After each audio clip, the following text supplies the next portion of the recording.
Now, for us to get the visual style toolbar, now you right click on the standard menu bar. You can see, as I said earlier on, these are the different toolbars that we have.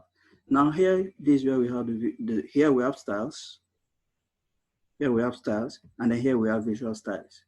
So when you click on it, this is your visual styles toolbar. So, but this is actually mainly used for 3D when you start 3D modeling. So let's forget about that for now. So now, let's concentrate on the status bar. On the status bar, we have the snap, we have grid, auto, and then all this up to model. So now, snap, like you want to snap a picture. Now, when you right click on it, it brings up these options. You have settings, you have this and this. You see these are ellipses. You can see these ellipses on settings. So you click on it, a dialog box will come out. So now this is the dialog box. So now this is where you make the settings for snap.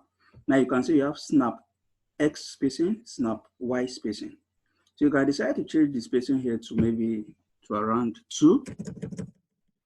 Change this to 2. And then you come here, you click on this, you can see immediately it changed to 2. It is because you already have equal X and Y spacing checked. But if you don't want it to be the same, you just need to uncheck it. You get it? So now let's leave it unchecked. So we are working on snap, and then we click it. So now by the time you put it on OK, and then you left click on it, you see that here on the command you can have snap. Snap is on. So it means you can see the movement of the cursor. It's like it's jumping. It's not as smooth as it was moving before. It's because the snap is now working. Now let's change it. Let me change the settings again to a larger number. Let's change it to around 5. And then the same thing here, 5 automatically, and then OK. You can see that the movement of the cursor is like it's jumping. So it's jumping 5 mm. That's the meaning. It's jumping what? 5 mm. Because we have changed the settings to 5 mm. Now let's go to grid. You can right click on it, go to settings. You can see this is the position for your grid. You can change the settings. Let's also change this on to 5. Now immediately you click on this, it gives you 5 because you already have equal X and Y spacing. So for you to on it, okay, you have done the X spacing, X, Y spacing, X and Y spacing have been done. You now click on OK. Then you come here, select grid, left click on it. So you can see grid on. Now, since grid is on, you can see these 2 dots that have appeared. You understand? But we want the grid to be shown on all the drawing areas. So all you just need to do is you still right click here, go to settings, and then you come here to this place. You have display grid beyond limit. You check it, click on OK, and automatically you can see you have your grid all around the drawing area. So it means that the distance from one point to the other point is what? 5 mm. And now you can see that from the snap, our setting was also 5 mm on X, 5 mm on Y. So that is it. It means from here to here is what? 5 mm. So as the cursor is moving, it's jumping, it is snapping. It's snapping, it's snapping from one point to another. It is because the snap tool is on. You get it? So now, if you don't want the snap to be operating, you just left click on it. You can see you have snap off. Now look at the cursor. You can see that the cursor is no more jumping. So that's the essence, that's the use of your snap tool. So we also have the auto tool. Now once you click on it, you can see you have auto on. Auto on is mainly used to what? Ensure you have perfectly vertical lines or perfectly horizontal lines. For instance, this is a line. You can see that it's going perfectly downward. You can see it's also going perfectly horizontal. That is because the auto tool is on. Now, if I come here, I can click on auto. You can see auto is off. Since auto is off, now I click on line. You can see that the line is not going perfectly horizontal, neither is it going perfectly vertical. So that's the use of your auto tool. So now you have OSNAP. Now let's right click on OSNAP. When you right click on OSNAP, what do you have? You have your dialog box out.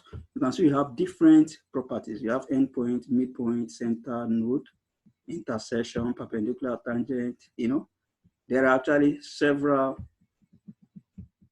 icons there. So you can just click on the ones you need, or you can just come here, select all. Now you click OK. So now, we want to work here. Let's take a command. Now you can see that square box you are seeing is because we have the endpoints on. When you come here, you also have another endpoint. When you come here, you have an endpoint. It is because what? There is an endpoint. The endpoint setting is on. So it means from here, you can easily draw whatever you want to draw like that. It's going to be easy for you to locate this particular point, unlike when it is not on. Now, for instance, OSNAP off. We can see it's off now. So by the time I take my command, okay, I want to place a command here. You see, I'm not able to get the exact place. So I can just click on it. It may not really be on that exact point. But with the OSNAP tool, I'll be able to get the exact point. You get it? So now we also have the O track. Your O track is simply to tell you that what? Okay, for instance, you draw this.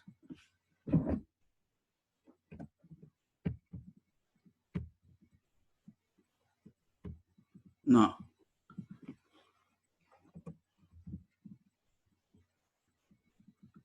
you can see the dotted lines. Those dotted lines will help you to be able to draw a perfect rectangle. It is because the object track is on. And now that it is on, it means you can draw a perfectly what?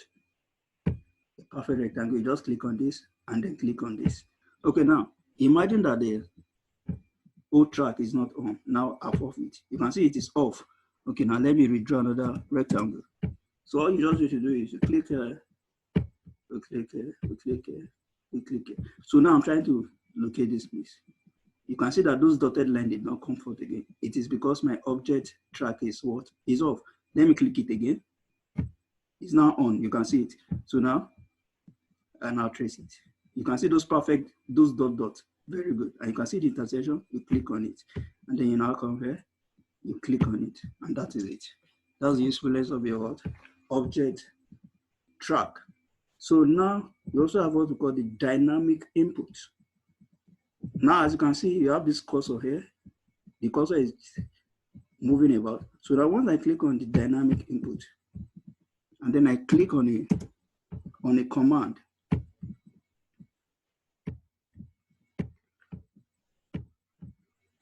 and then I click on a command, because the dynamic input is on, it means that what? You'll be able to see this. You'll be able to see, you can see specify first point, and then you can see those values, that 4.79, and then you can see this other one. It is because your dynamic input is on. But if I click on it now, you can see that it has disappeared. So that's the usefulness of your dynamic input. Then your lightweight is also used to vary the thickness, or is used to show that the thickness of this line has been varied. That's the simple use. It's just to show that what the thickness of this line. For instance, now I can vary the thickness of this line. I can just click on it. I can click on it. After clicking on it, I come to by layer. So under by layer, you can see various thickness there. You click on, let's click on 2. Let's click 2. Now you can see that it hasn't changed. The thickness has not changed. So what you just need to do is click on what? Lightweight, line width. You can see that it has changed. So that's actually the essence of your what? Of your line width. So now you have model. Your model will change the position from model to layout. You can still go back to model. And then we also have to what? Your polar. This is your polar. So your polar, for instance, you take a circle command, you draw a circle. Let me up the grid. Now you take your construction line. Let's take a construction line. Or let's right click on polar first, go to settings. Now in the settings here we have is 90. You can change the settings to maybe 30, then okay. Then now click your construction line. Now click on the center. It is because your snap is on. That's why you're able to locate the center very easily. You click on it. Now locate the first point. You want to divide this into 12 equal parts. Now we rotate. Let me off this. So now we rotate this.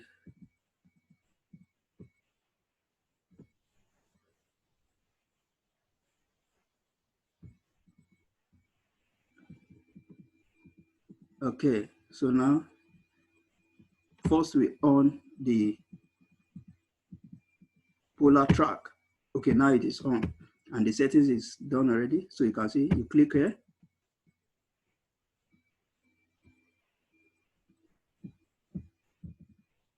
You click here again.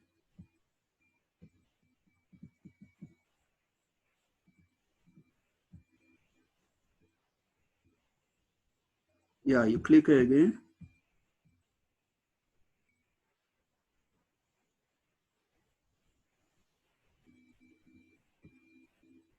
You click here and then you click it. So it means you're able to divide this circle directly into what? 12 equal parts without having to be measuring, because you have set your polar track to 30. So each angle is 30, 30, 30. So angle in the right angle is 90. So that's actually the usefulness of your what? Of your polar tracking. So let me delete all